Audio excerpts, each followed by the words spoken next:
Samsung clearly believes it has a pretty good foundational structure for its premier folding device, and that's why the Z Fold 4 isn't radically different from the Galaxy Z Fold 3.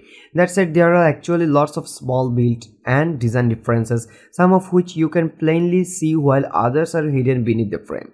Folded, the device is still 67.1mm wide, but the shape of the product has changed so that from certain angles the hinge is less noticeable. The handset is 155.1mm long, which is almost 3mm shorter than the Z Fold 3. This gives the device a more conventional phone shape rather than the odd-looking oblong shape of previous folds.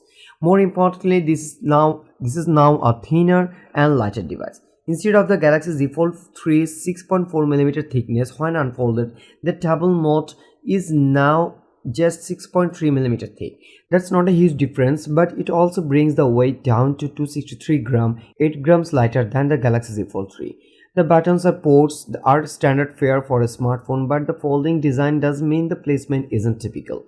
There is the SIM slot along the top edge, speaker and mic holes along one edge, a speaker grill, mic hole and USB-C port along the bottom, and on the other edge a volume rocker and power and sleep button that doubles as your fingerprint sensors, which happens to work quite nicely. I registered multiple fingers. The phone also supports Face ID biometrics, but you are warned that it's less secure than other methods.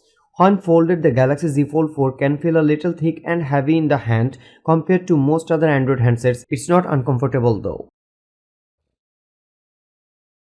Unfolded, this is a thin and light tablet. The main noticeable difference between it and, say, an iPad mini is that the bezel surrounding the screen has a tiny raised lip to keep the bendable screen covering in place and protected.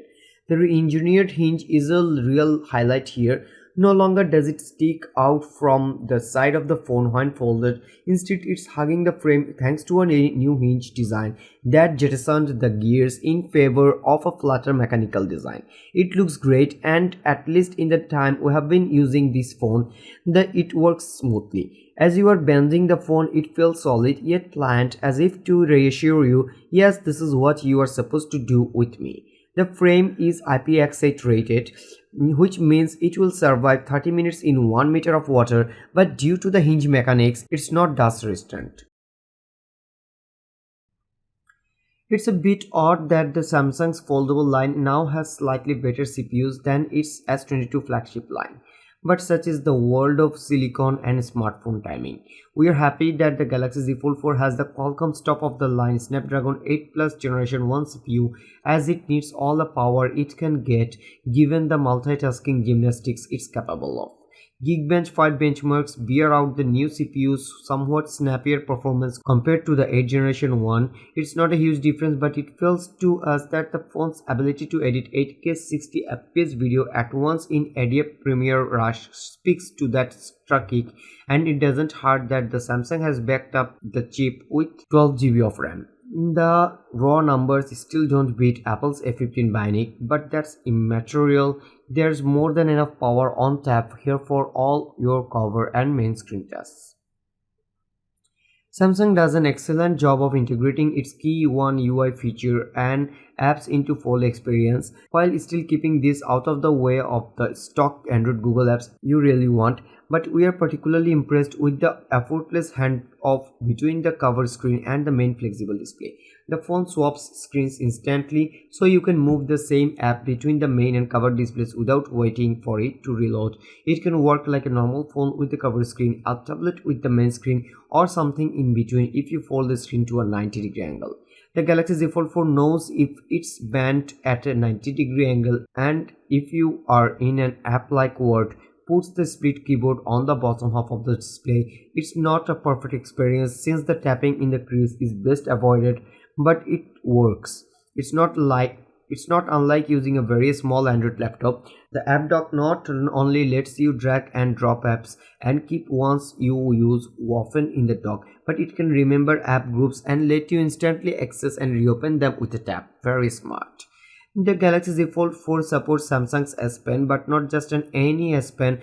When we tested the S22 Ultra S Pen and tapped it on the screen, the Z Fold 4 recognized it instantly. But then popped up a rather scary message that said you can only use S Pen specifically designed for the Z Fold screen. We did not have one of those lying around to test with.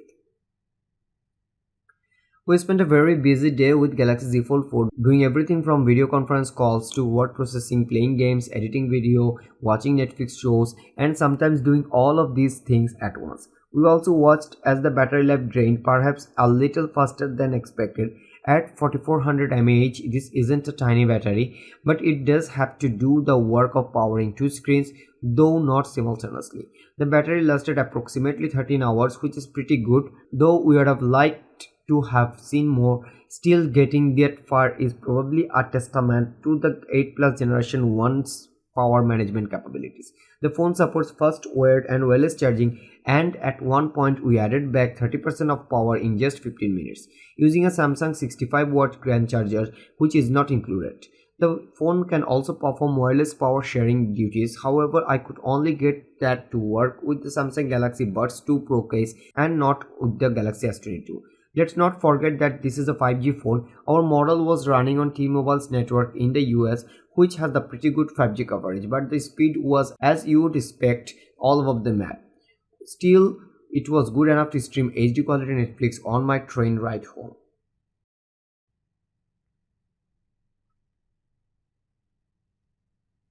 That's all for today. Thank you for watching. If you like the video, feel free to share it to friends and keep watching Best Buy to get your top-notch day-to-day commodities.